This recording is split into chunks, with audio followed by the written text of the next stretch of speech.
السلام عليكم ورحمة الله وبركاته. النهاردة ان شاء الله هنعمل فول مدمس، يعني بطريقة المطعم، نفس الطريقة اللي بيعملها المطعم. يعني طريقة سهلة جدا وناجحة، يعني نفس الطريقة الأصلية اللي المطعم بيعملها. يا ريت تتابعوا الفيديو للآخر عشان تعرفوا الخطوات. أول حاجة نبدأ بسم الله، صلى على الرسول عليه أفضل الصلاة والسلام. ده كيلو فول بلدي، يعني ده فول بلدي جابوه من العطار. يعني انا غسلته، يعني غسلته 4 مرات كده، يعني يتغسل 4 مرات نفس طريقة المطعم بيعمل كده. كده اشغل العين المتوسطة دي واحطه على النار. المطعم ما بينقعوش، مش بينقع الفول، بيغسله 3 4 مرات وبس. فاحنا بنعمل ايه نفس الطريقة اللي بيعملها المطعم بس. وبعد كده نشغل عليه النار ونسيبوه لحد ايه، يعني مدة ساعتين كده، يعني لحد ما يستوي نص سوا. يعني ممكن ساعتين او 3 ساعات، يعني ما نفتحش عليه من اول ما نحط في المية ونغطي عليه، ما نفتحش عليه غير بعد 3 ساعات هيكون استوى كده نص سوا. بعد ما يستوي نص سوا نضيف له كوبايتين كده، يعني دول كوبايتين فول مدشوش. يعني انا غسلاهم بس حطيتهم في الكوبايات عشان نعرف المعيار قد ايه اللي حطيناه.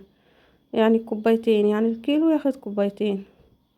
بعد الفول ما يستوي نص سوا كده، نضيف عليه الفول المدشوش كده ونغسله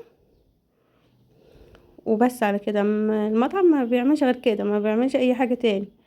هي الطريقة اللي احنا بنشتريها من بره دي، هي نفس الطريقة.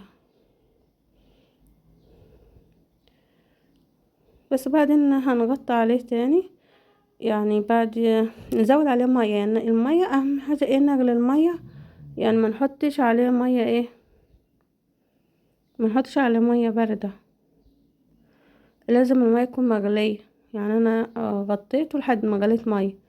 نغلي المية، نكمل الحلة مية للاخر ونغطي عليه ونوطي عليه النار. اهم حاجة الفول يبقى النار واطية خالص، على نار هادية يعني. ونسيبه تاني ياخدله ساعتين تاني. هنا بعد يعني يعني سبته 3 ساعات تاني، يعني هو خد يجي 6 ساعات.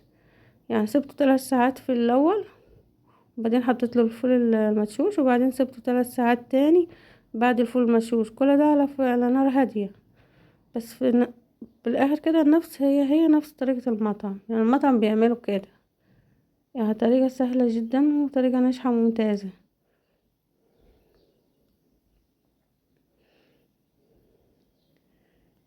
يعني الفول مستوي